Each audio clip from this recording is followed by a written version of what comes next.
اللہ اکبر لا الہ الا اللہ اللہ اکبر وللہ الحمد۔ تمام تعریفیں اس پاک پروردگار عالم کے لیے جس کے سامنے میری اور آپ کی ہستی اور اوقات کچھ بھی نہیں۔ وہ رب جس نے ہمیں پیدا کیا، جو ہمیں اپنی مرضی کے معینہ وقت پر مارے گا، جس کے ہاتھ میں ہمیں ایک بار پھر زندہ کر کے ہمارے ہاتھ میں ہمارا نامہ اعمال دینا، جس نے فرعون کو زمین میں دھسایا، جس نے نمرود اور شداد کو مٹایا، جس نے قیصر و کسریٰ جیسی وسیع و عریض اور پھیلی ہوئی سلطنتوں کا غرور خاک میں ملایا، وہ رب جس نے قرآن کریم میں متعدد مرتبہ بارہا حضرت انسان کو واضح طور پر بتا دیا کہ زمین میں فساد برپا نہ کرو، جس نے واضح مرتبہ بتایا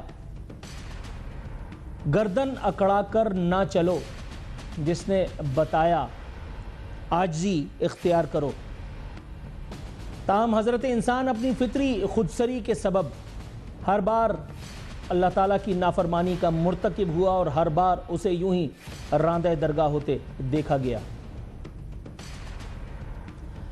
آج ذکر کرنا مقصود ہے ایک ایسے فرعون کا جس کو اس وقت جب میں آپ سے گفتگو کا شرف حاصل کر رہا ہوں، ہر فیقہ ماجات آیا 8 بجے سے لے کر کے 11 بجے تک بیٹھی ہوئی مختلف سلاٹس پر تمام مٹھائی فروش جس کے خلاف تلوار لے کر کے اور سو کالڈ بے ضرر سا جہاد کرنے میں لگے ہوئے ہیں، صرف اس لیے کہ چلو تم ادھر کو ہوا ہو جدھر کی۔ جو لوگ مجھے، میری خودسری کو، میری عادت ثانیہ کو جانتے ہیں، ان کو اچھی طرح پتا ہے کہ میں فیض حمید اور ان کے باس، جن کا نام میں ابھی انشاءاللہ تعالی آن ایئر لینے والا ہوں، ان کو نشان عبرت بنا دینے کا مطالبہ میں کب سے کرتا چلا آ رہا ہوں۔ میرے پروگرامز چاہے وہ کسی بھی چینل پہ ہوں، میرا یوٹیوب چینل عارفین نامہ، اس میں کی گئے میری مختلف ولاگز اس بات کے گواہ ہیں کہ میں نے کبھی بھی ان دونوں اشخاص کے حوالے سے کسی بھی رحم دلی کا مظاہرہ کرنے کی کوشش اس لیے نہیں فرمائی کیونکہ مجھے پتا تھا کہ یہ حضرت ایک ایسے احسان فراموش انسان ہیں کہ جنہوں نے وطن عزیز کو نقصان پہنچاتے ہوئے سوچنا تو درکنار، اس ادارے کو، اس کی حرمت کو پامال کرتے ہوئے بھی ایک لحظہ، ایک ثانیہ سوچنے کی زحمت گوارا نہیں کی، جس نے انہیں اتنا بڑا عہدہ، اتنا بڑا منصب، اتنا بڑا مسند عطا کر کے انہیں عام سے خاص بنا ڈالا۔ DGISI یہ وہ عہدہ ہے کہ جس کے وزن سے ہی آدمی ڈھیر ہو جاتا ہے، اور یہ انہی کی دی ہوئی شے تھی کہ جب پبلکلی ایک شخص نے اپنے آپ کو عوامی لیڈر سمجھتے ہوئے ایک بھری بزم میں، ایک بھری سبا میں، ایک جلسہ عام میں OADG کر کے ان کے دیے ہوئے حوصلے کی بنا پر افواج پاکستان کو للکارا، یہ انہی کی دی ہوئی شے تھی کہ جس کے سبب حقیقی آزادی کا یہ فیک کارواں چلتا رہا۔ 5th جنریشن وارفیئر کے نام پر اس تیزاب سے اس فسادی مادے کی افزائش کی گئی، اور پھر جب اس نے تناور درخت کی شکل اختیار کر لی تب یہ دھرے گئے۔ اعلیٰ ترین فوجی قیادت کی جانب سے متعدد مرتبہ انہیں اوقات میں آ جانے کے لیے ویک اپ کالز دی جاتی رہیں، لیکن یہ اپنے طور پر اتنے ہینڈسم چل رہے تھے کیونکہ انہیں پتا تھا کہ پاکستان کی ایک روایت ہے، اور وہ یہ کہ میں کچھ بھی کر لوں مجھے جھنڈے میں ہی دفن ہونا ہے۔ لیکن تمام تعریفیں اس پاک پروردگار عالم کی کہ جس نے الحمدللہ ثم الحمدللہ بتا دیا ہے کہ میں تمہارے درمیان وقت کو پھیرتا رہوں گا۔ قرآن کریم اس بات کا گواہ ہے۔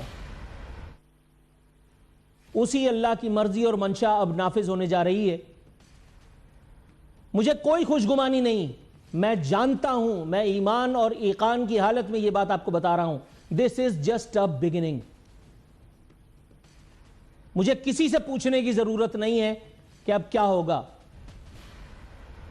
وہ جو ابھی تھوڑے دنوں پہلے ایک بہت بڑی تبدیلی کے عمل سے ہماری افواج گزری، اس کے بعد اب یہ سب کچھ جو شروع ہوا ہے، اللہ نے چاہا انشاءاللہ العزیز، میرا وجدان مجھے کہتا ہے کہ اب بہتری کی طرف ہم جائیں گے انشاءاللہ العزیز۔ لیکن یہاں اب میں اب ذرا آپ سیٹ بیلٹ باندھ لیجئے کیونکہ میں اب ان کے باس کا نام بتانے جا رہا ہوں. بتا تو میں خود بھی سکتا ہوں, میں اپنے ولاگز میں بھی بتا چکا ہوں, لیکن اب مجھے ایک آڑ میسر آ گئی ہے, اس لیے میں ایک سیکنڈ کے لیے اس بہادری کو سائیڈ پہ رکھ کر کے اب میں ذرا آپ عارضی طور پہ مکر و فریب اگر کہیں تو مجھے کوئی اعتراض نہیں, اس کا سہارا لیتا ہوں. وہ ٹویٹ چلاؤ خواجہ آصف کا.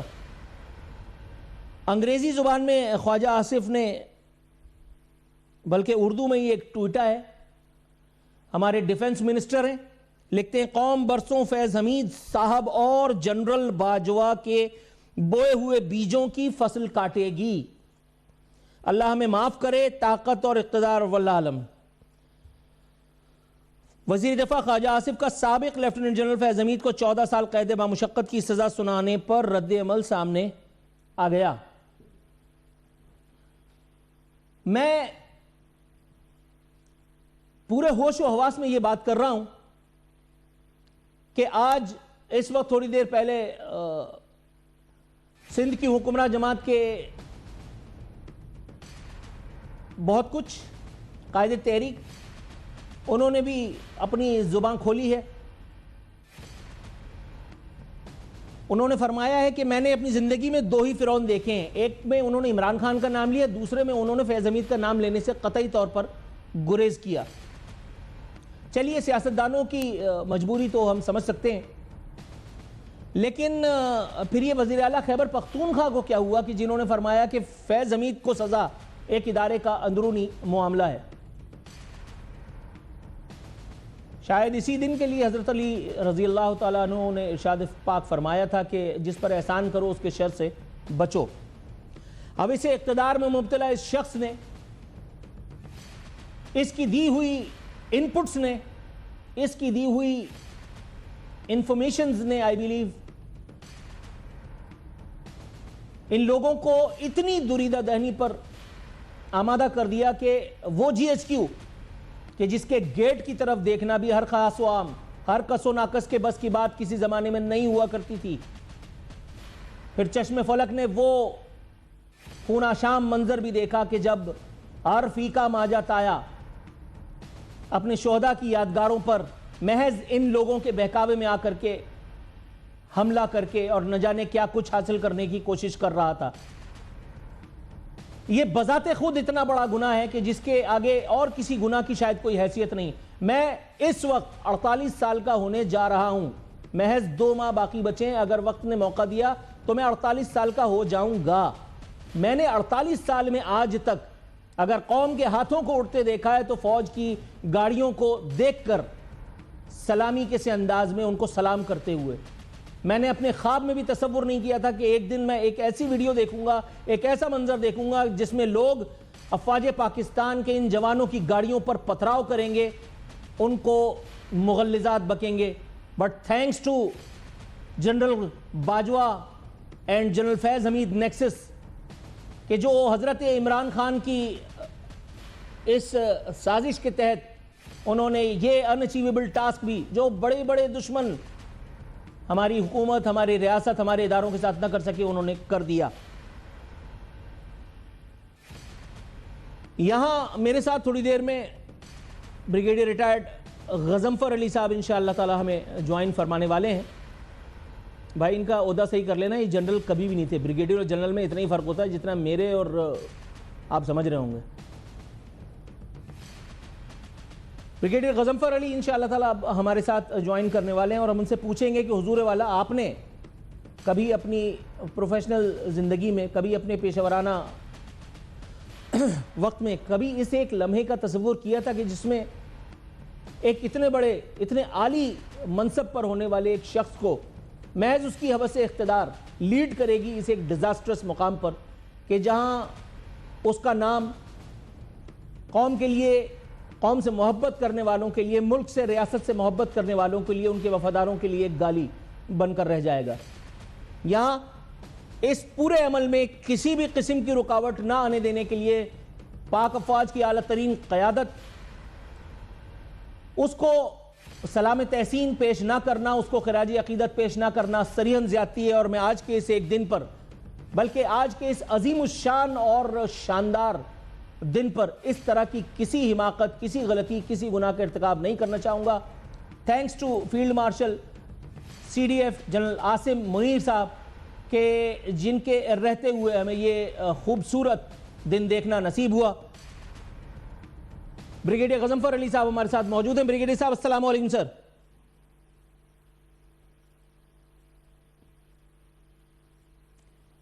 بریگیڈیئر صاحب آپ مجھے سن سکتے ہیں؟ جی جی میری آواز آ رہی ہے آپ کو؟ Can you hear me? Loud and clear sir. کیسے ہیں آپ؟ طبیعت ٹھیک ہے؟ Kind of you, thank you very much. Sir آپ نے اپنی پیشہ ورانہ زندگی میں کبھی ایسے مقام کا تصور کیا تھا کہ جہاں ایک اتنے بڑے پورٹ فولیو، اتنے بڑے پروفائل کا حامل ایک شخص جو نہ صرف DGI بلکہ کور کمانڈر بھی رہ چکا ہو ایک پشاور کا، وہ جو ہے وہ اس طرح سے اس کے ساتھ سلوک ہوگا صرف اس لیے کہ اس کی حوث اقتدار نے اس کو لیڈ کیا اس ایک مقام پر؟ وہ عزت جو اللہ رب العزت نے ایک ادارے نے اس کو دی تھی اسے وہ راس نہ آئی اور اس نے اپنی طرح کے کچھ اور حوث پرستوں کے ساتھ مل کر کے اپنے ادارے تک کو نہ بخشا. چہ جائے کا کہ اپنے قوم اور اپنے ملک کی بات کریں. اس سے پہلی دفعہ نہیں ہے، فوج میں کافی لیفٹیننٹ جنرل جو ہے ان کو مختلف چارجز کے اوپر ٹرائی کیا گیا. مثلا lieutenant general Javed Iqbal recently in کو ٹرائی کیا گیا تھا کیونکہ انہوں نے کچھ پاکستان کے امپورٹنٹ سیکریٹ راز تھے جو ڈیفنس ریلیشن کے حساب سے تھے، وہ امریکنز کے ساتھ شیئر کیے تھے.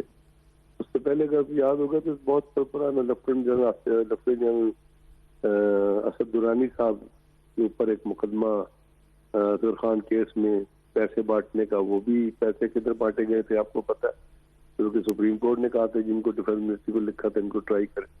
انہوں نے کتاب لکھی تھی، ان کے باہر جانے پہ پابندی لگا دی گئی تھی. جنرل ظہیر عباسی تھے ان کو بھی، اور پریزیڈنٹ مستقبل اللہ ان کو ہوا. جو میجر جنرل تجمل تھے ان کا بھی کوہیل جنرل کورٹ مارشل ہوا. تو میرا مطلب یہ کہ جو فوج کے اندر جو یہ ایک انٹرنل آڈٹ جو ہے اور ایک جو خود احتسابی بعض مس پرفارمنس کی وجہ سے یا بہت مختلف چیزوں کی وجہ سے جو ہوتی ہے اس کا عمل جاری رہتا ہے. اور وہ آج آپ نے دیکھا کہ اس میں جیسے آپ نے کہا جنرل فیاض حمید کے اوپر جو 3 چارجز تھے، ایک چارج تھا ان کے اوپر کہ جو انہوں نے اپنی پوزیشن کا غلط استعمال کیا ٹاپ سٹی کے حساب سے جو چیز سامنے آئی تھی. دوسرا تھا کہ پولیٹیکل انٹرفیئرنس کا ان کے اوپر وہ تھا، اور تیسرا تھا آفیشل سیکریٹ ایکٹ کو وائلیٹ کرنے، اس کی ابھی ڈیٹیلز نہیں آئی ہیں. تو مطلب یہ پاکستان میں کوئی پہلی دفعہ نہیں ہوا کہ چیف لیفٹیننٹ جنرل کے خلاف سے کارروائی کی گئی ہے. اس کے بعد لیفٹیننٹ جنرل افضل مظفر تھے جو NLC میں تھے، جو کوارٹر ماسٹر جنرل تھے. اس میں 3 افسروں کا جنرل خالد منیر، جنرل افضل مظفر اور بریگیڈیئر جنرل خالد ظہیر تھے جن کو سیک کر دیا گیا تھا. سر آپ بالکل درست فرما رہے ہیں، لیکن اگر یہ کہا جائے تو کیا غلط ہوگا، کیا میرا یہ سٹیٹمنٹ غلط ہوگا یہ کہنا کہ یہ DGI کے عہدے پر متمکن وہ واحد شخصیت ہیں کہ جنہوں نے اس طرح کی حرکت کی تھی اور اس کا خمیازہ بھگت رہے ہیں؟ یہ وہ واحد ہستی ہیں جنہوں نے پولیٹیسائز کیا اس ادارے کو، جن کی انورٹڈ کاماز میں محنت شاقہ کے سبب 9 مئی تک ہوا. کیا میرا یہ کہنا صحیح ہے؟ نہیں، یہ ادارہ پولیٹیسائز نہیں ہوا. آپ ذرا وہ جرائم وہ الزامات پڑھیے جو ان کے اوپر لگائے گئے ہیں، وہ ان کی ذات کے اوپر لگائے گئے، ادارے پہ نہیں لگائے. سو پلیز کیپ دی ادارہ آؤٹ آف دی الزامات. ادارہ I'm not saying کہ ادارہ سر، I'm not saying کہ ادارہ، انہوں نے پوری سیاسی جماعت کے ساتھ مل کر. وہ بھی الگ بات ہے، وہ سیاسی جماعت کا بھی کیس سامنے نہیں آیا ہے. آپ ذرا اس کیس کی نوعیت کو سمجھنے کی کوشش کیجیے. سر کیس کی نوعیت اس وقت یہ ہے کہ جنرل فیاض حمید کے اوپر کچھ الزامات لگائے گئے تھے. اس الزامات کی 15 مہینے تک پہلے اس کی کورٹ آف انکوائری، پھر اس کے بعد سمری آف ایویڈنس، اور اس کے بعد فیلڈ جنرل کورٹ مارشل کا حکم دیا گیا. وہ فیلڈ جنرل کورٹ مارشل شروع ہوا جس میں پروسیکیوشن جو حکم جنہوں نے الزامات لگائے تھے کورٹ تشکیل دی گئی تھی، انہوں نے اپنے الزامات کی جو لگائے گئے جو ان کے اوپر جو بھی کلازز تھی اس کے حساب سے انہوں نے اپنا مقدمہ عدالت کے سامنے جو پولیسی کورٹ کے سامنے پیش کیا. اس کو ڈیفینڈ کیا میاں اشفاق غالباً وکیل تھے زمید کے، اور انہوں نے ایک جگہ کہیں وہ انٹرویو دیتے ہوئے کہا کہ اس میں پورے مقدمے کو 8 سے 10 ہزار سے زیادہ سوالات پوچھے. اب صاف ظاہر ہے اب اس وقت جو فیصلہ آیا ہے وہ فیض حمید کے حوالے سے فیصلہ آیا ہے کہ he was involved in those thing, جو الزامات ان کے اوپر لگائے گئے تھے وہ جو ڈیفینس تھا وہ اس کو پروو نہیں کر سکا کہ الزامات غلط. اس کا مطلب تھا پروسیکیوشن نے یہ پروو کر دیا کہ وہ الزامات ٹھیک تھے, جس کے اوپر فیض حمید صاحب کو سزا دے دی گئی 14 سال قید جی بقاعدے بامشقت. جی جی اس کا تعلق فیض حمید صاحب کی ذات سے ہے. جی جی اب اس کے آگے کیا چیزیں چلیں گی یہ تو جو آگے آئیں گی. ہم پرزمپشن میں تو کوئی چیزیں نہیں کہہ سکتے نا کہ آپ پرزیوم کر لیں کہ جی یہ اس طرح ہو گیا تو یہ اس طرح ہو گیا. اس طرح تو مقدمے نہیں چلتے, پرزمپشنز پہ چیزیں نہیں چلتی ہے, ازمپشنز پہ چیزیں نہیں چلتی. جب کسی کے اوپر کوئی چارج لگایا جاتا ہے اس کو نگیٹ کرنا یا اس کو ڈیفینڈ کرنا, اس حساب سے بات چیت ہو سکتی ہے. تو یہ جو فوج کا جو اصول ہے, فوج کا جو رول ہے, فوج کے جو طریقہ کار ہے, جو رولز اینڈ ریگولیشنز ہے, جو ڈسپلن ہے, اس ڈسپلن کی وائلیشن کے اوپر یہ مقدمہ جو ہے وہ قائم کیا گیا تھا. اور جب یہ ثابت ہو گیا کہ ہاں جی انہوں نے یہ کیا تو ان کو سزا دے دی گئی. درست ہے سر. میں آپ کی توجہ وزیر دفاع خواجہ آصف صاحب کے اس ٹویٹ کی طرف کروانا چاہوں گا جو انہوں نے داغا ہے. فرماتے ہیں قوم برسوں فیض حمید جنرل باجوہ کے بوئے ہوئے بیجوں کی فصل کاٹے گی. How would you respond to it? اب اس کا رسپونڈ نہیں دینا چاہتا کہ فیض ان سے خود ہی پوچھ لیجئے گا کسی وقت آپ ہی رنگ کر کے کہ جی اس بیج میں ان کا کیا کریکٹر ہے. ان کا وہ باقی جو بیج لگے ہیں وہ اس کا جو جنرل باجوہ کی جو ایکسٹینشن دی گئی تھی, جس وقت ایکسٹینشن ملی تھی اس وقت کس نے قرارداد پاس کرائی تھی اس بیج کی, تو وہ آپ کو سمجھ آ جائے گا.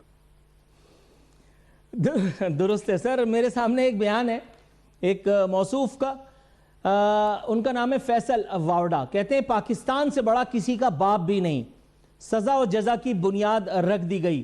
کم از کم اس پہ تو کچھ کہیے للہ. جی اس پہ یہ کہوں گا کہ فوج نے سزا اور جزا کی بنیاد ہمیشہ رکھی ہے. یعنی یہ فوج ہی ہے جو احتسابی کے عمل کو بھی لے کے چل رہی ہے اور جو قربانیاں بھی دے رہی ہے. یعنی آپ کے روزانہ دہشت گردی کے وارداتوں, دہشت گردی سے لڑتے ہوئے کتنے جوان اور کتنے افسران ہیں جو اپنی جانوں کا نذرانہ پیش کرتے, شہید ہوتے. وہی فوج ہے جو خود احتسابی کے عمل کو بھی لے کے آگے چلتی ہے اور ملک کے لیے جو ہے ایک مثال بتاتی ہے کہ دیکھیں جی ہم نے اپنے آفیسر کو, حالانکہ اس کے اوپر ہمارے اوپر بہت ریپرکشنز آئیں گی, اس کے اوپر انٹرنیشنل کامنٹس آئیں گے, انٹرنیشنل اداروں میں مضامین چھپیں گے, کوئی پتہ نہیں کچھ عرصے بعد کے اوپر بھی اپنا وہ بالی ووڈ ایک فلم بھی بنا لے, اس کے بہت سارے ریئیکشنز آئیں گے. لیکن فوج نے وہ چیزیں ایک بولڈنس کو کریٹ کرنے کے لیے, ٹرانسپیرنسی کو کریٹ کرنے کے لیے قبول کر لی. اب مجھے آپ یہ بتائیے کہ IMF نے 5,300 ارب روپے کا جو اسکینڈل اناپ کیا ہے اور جس کے اندر انہوں نے تمام لوگوں کے نام لے دیے ہیں جو اس اسکینڈل کے اندر انوالو ہے اور جنہوں نے کہا ہے کہ مس گور, اس کے لیے احتسابی عمل کون کریٹ کرے؟ درست ہے. اس کا احتسابی عمل کون کرے گا؟ کیا یہ فوج ہی رہ گئی ہے کہ وہ احتساب بھی کرے اور قربانیاں بھی دے؟ بالکل. تو یہ جو لوگ اتنے بڑے بڑے بیان دیتے ہیں ان سے پوچھئے کہ وہ جو 5,300 ارب روپے کا جو مقدمہ ہے یا جو اسٹیٹ بینک کے جو گورنر کی جو رپورٹ ہے جس میں انہوں نے پورے کے پورے پاکستان کی معاشیات کے اشارے دے دیے ہیں, تو آپ مجھے بتائیے نا, چل چھوڑیے یہ 5,300 ارب روپے جو IMF ہے, جو IMF پاکستان کا ادارہ نہیں ہے, یاد رکھیے گا کہ آپ کہیں گے انہوں نے. بالکل درست ہے سر. اس سے پہلے کہ وقت ختم ہو جائے میں آپ سے ایک اور سوال پوچھنے کی اجازت چاہتا ہوں. سر گورنر خیبر پختونخوا ان کا فرمانا ہے کہ فیض حمید کی چائے کی پیالی KPK کو بہت مہنگی پڑی, کیا کہیں گے؟ انہی گورنر سے پوچھئے رنگ کر کے, جس میں میں کیا کہہ سکتا ہوں. چائے کی پیالی کا اور گورنر, اس کا چائے کی پیالی افغانستان میں دی گئی تھی. افغانستان کا کانٹیکسٹ کچھ ڈیفرنٹ تھا.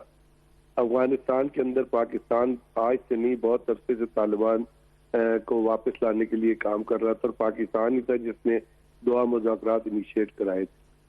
تو اب وہ گورنر صاحب نے کس کانٹیکسٹ کی بات کی ہے یہ وہی سمجھ سکتے ہیں KPK میں بیٹھ کے. درست ہے. باقی آج کے دن کی مناسبت سے آپ کچھ فائنل ورڈز کہنا چاہیں گے؟ سر یہ سلسلہ جو شروع ہوا ہے اس کو آپ آگے بڑھتا دیکھ رہے ہیں؟ یہ کہا تو یہی ہے, میں جو آج میں تو دیکھیے میں اپنی طرف سے تو کوئی چیز نہیں کہہ سکتا. آپ کی کیلکولیشن, آپ کی اسیسمنٹ کیا ہے سر؟ جی اسیسمنٹ یہ ہے کہ اس میں انہوں نے کہا ہے کہ جی آگے اس کے اوپر اس کیس کی فردر کوئی انویسٹیگیشن چلیں گی جو آفیشل سیکریٹ ایکٹ کا جو پیراگراف ہے, تو جس وقت وہ چیزیں سامنے آئیں گی تو اس کے اوپر پھر میں اور آپ جو ہے کوئی تبصرہ کر سکتے ہیں. درست ہے سر, آپ نے ہمارے پروگرام کے لیے وقت نکالا, بہت مشکور ہوں. ناظرین, یہ تھے بریگیڈیئر ریٹائرڈ غضنفر علی صاحب, ان سے گفتگو آپ نے ملاحظہ کی. یہاں وقت ہوا ہے کمرشل بریک کا. بریک سے واپس آتے ہیں تو ایک اور مہمان انشاءاللہ ہمارے ساتھ موجود ہوں گے, ہمارے ساتھ رہیے گا.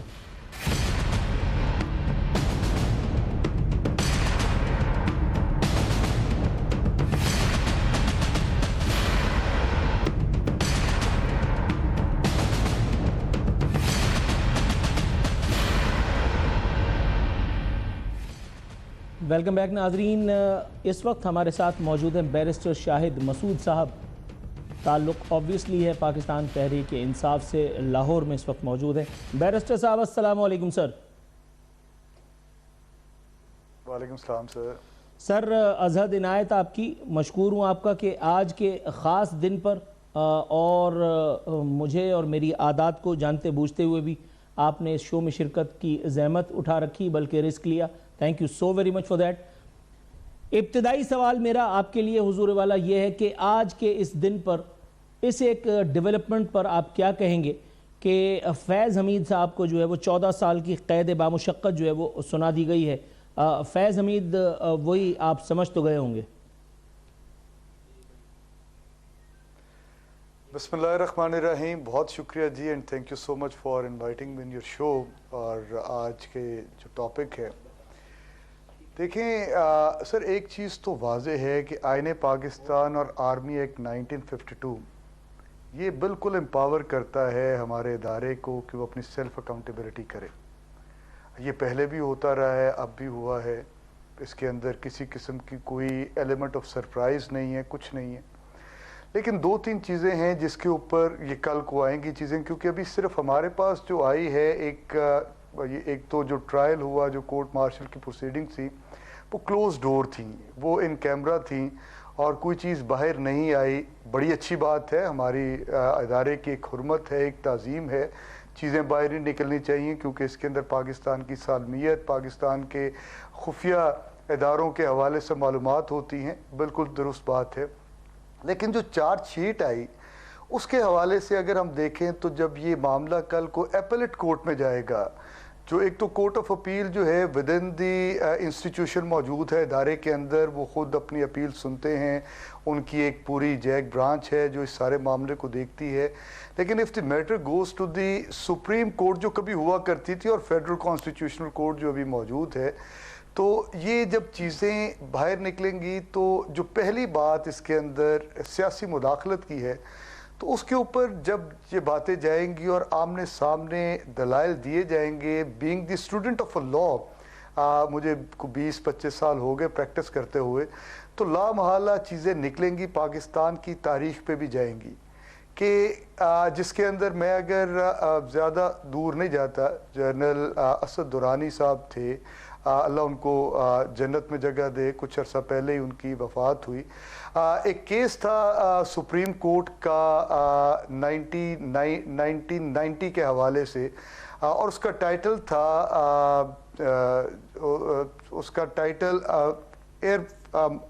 اصغر خان بنام مرزا محمد اسلم بیگ, 2012 کے اندر ہے. اس کے اندر ایک ایفیڈیوٹ دیا تھا اسد درانی صاحب نے, اور پھر سپریم کورٹ نے کچھ لوگوں کا تعین کیا تھا کہ بے نظیر کا الیکشن کس نے چرایا. وہ ایفیڈیوٹ کے اندر جس قسم کی باتیں بتائی گئی اور جس قسم کی ججمنٹ آئی, جس کے اندر نواز شریف کا نام آیا, جس کے اندر اور بھی بہت سارے شرفا کا نام آیا کہ اس وقت کا الیکشن کس طرح مینج ہوا, کس طرح مینیپولیٹ ہوا اور کس طرح سیاسی انوالومنٹ ہوئی. اسی طرح میرا آئین پاکستان جو دستور ہے وہ آرٹیکل 25 وہ یہ کہتا ہے کہ آئین اور قانون کے سامنے سب برابر ہیں, تو ہر ایک کو جو ہے آئین اور قانون کے مطابق ڈیل کرنا ہے. درست ہے سر. یہاں پہ میں آپ سے ایک جزوی سوال اور بھی پوچھنا چاہ رہا ہوں. سوال میرا آپ سے اس وقت یہ ہے حضور والا کہ یہ سب جو ہو رہا ہے وہ تو ٹھیک ہے, لیکن اس کے بعد جو ہو رہا ہے وہ کچھ سمجھ میں نہیں آ رہا. اگر آپ سمجھا سکیں. وزیر اعلیٰ کے پی کہہ رہے ہیں فیض حمید کو سزا ایک ادارے کا اندرونی معاملہ ہے. کچھ اسی قسم کا بیان جو ہے وہ سابق ہینڈسم, سابق وزیر اعظم اور موجودہ قیدی نمبر 804 نے بھی دیا تھا, این اس وقت کے جب دھرے گئے تھے سابق ڈی جی ایس آئی اور کور کمانڈر پشاور فیض حمید صاحب. لیکن سر محض اتنا کہہ دینے سے بات ختم تو نہیں ہو جاتی. آپ کا ساتھ تو آپ سمجھ رہے ہوں گے جے اور ویرو والا تھا, یہ دوستی ہم نہیں چھوڑیں گے, توڑیں گے دم مگر تیرا ہاتھ نہ چھوڑیں گے. لیکن سر ابھی دم تو نہیں ٹوٹا, تو پھر اچانک سے یہ ڈسون کر دینا کیوں, سمجھ میں نہیں آیا. دیکھیں سر, میں نے جس طرح پہلے عرض کی کہ جو ہمارا ادارہ ہے اس کی اپنا ایک تقدس ہے, ایک حرمت ہے, اس کا اپنا ایک قانون ہے, اس کا اپنا ایک ضابطہ ہے جس کے تحت وہ چلتے ہیں. اور یہ فرسٹ ٹائم نہیں ہوا کہ کسی جنرل صاحب کا کورٹ مارشل ہوا ہو, ہوتا رہے پہلے بھی, تاریخ اس بات کی گواہ ہے. 1950s میں بھی ہوا تھا, 74 میں بھی ہوا تھا, اس کے بعد بھی یہ معاملات چلتے رہے. گزارش یہ ہے کہ اس حقیقت سے تو ڈینائی کیا نہیں جا سکتا کہ عمران خان پرائم منسٹر تھے 2018 سے لے کر 2022 تک وہ رہے, اور اس حقیقت سے بھی انکار نہیں کیا جا سکتا کہ جنرل فیض حمید اس وقت ڈی جی آئے تھے, اور اس حقیقت سے بھی انکار نہیں کیا جا سکتا کہ اس وقت chief of army staff general Bajwa تھے. اب جب حکومت ہوتی ہے تو ان کا آپس پہ کلوز کوارڈینیشن تو ہوتا ہے, کیونکہ اس کے بغیر چل نہیں سکتا. آج بھی جس طرح حکومت چل رہی ہے, جو بالکل جو ہے ڈنکے کی چوٹ پہ کہتے ہیں کہ یہ ایک ہائیبرڈ رجیم ہے جس کے ہم لوگ بینیفیشری ہیں اور اس وجہ سے ملک آگے چل رہا ہے, تو کلوز کوارڈینیشن تو تھی اور ہمیشہ رہتی ہے, کیونکہ اس کلوز کوارڈینیشن کے بغیر ملک آگے چل نہیں سکتا. تو اگر اس حوالے سے اگر آپ اس طرف اشارہ کر رہے ہیں تو پھر یہ میں اس کو بالکل مانتا ہوں کہ کلوز کوارڈینیشن تھی, لیکن وہ کلوز کوارڈینیشن کسی غیر قانونی کام کو کرنے کے لیے یا کسی ایسا کام کرنے کے لیے جس سے اس ملک کو نقصان ہو, میرا خیال ہے وہ بالکل نہیں تھی. کیونکہ عمران خان جیسے آدمی جس کی حب الوطنی کے اوپر کسی قسم کا سوالیہ نشان لگایا نہیں جا سکتا, کیونکہ اس کے بچپن سے لے کر اس کی آج تک کی زندگی جو ہے وہ اس بات کی شاہد ہے کہ اس نے نہ صرف پاکستان کا تشخص پورے ملک کے اندر اجاگر کیا, جب وہ ورلڈ کپ لانے سے لے کر اس کے بعد کینسر ہاسپٹل, نمل یونیورسٹی, یہاں پہ بے شمار سیاسی میدان کے اندر آپ نے بھی ہمارے زخموں کو چھیڑ دیا, بہت کچھ ہے اس کے کریڈٹ. وہی نمل یونیورسٹی اور کینسر ہاسپٹل پہ بات لے آ کے منتج کی, اسی کا خمیازہ ہم نے گزشتہ 3.5 سال میں بھگتا. لیکن چلیے بہرحال آپ ہمارے مہمان ہیں, آپ کی بات سر آنکھوں پر. Sir how would you respond to Khawaja Asif صاحب ٹویٹ جس میں وہ کہہ رہے ہیں قوم برسوں فیض حمید اور جنرل ریٹائرڈ قمر باجوہ کے بوئے ہوئے بیجوں کی فصل کاٹے گی. سر دیکھیں, خواجہ آصف صاحب کا جو ٹویٹ ہے اس کے اندر آپ اگر تھوڑا سا تاریخ پہ چلے جائیں تو 2016-17 سے جو کہانیاں سٹارٹ ہوتی ہیں,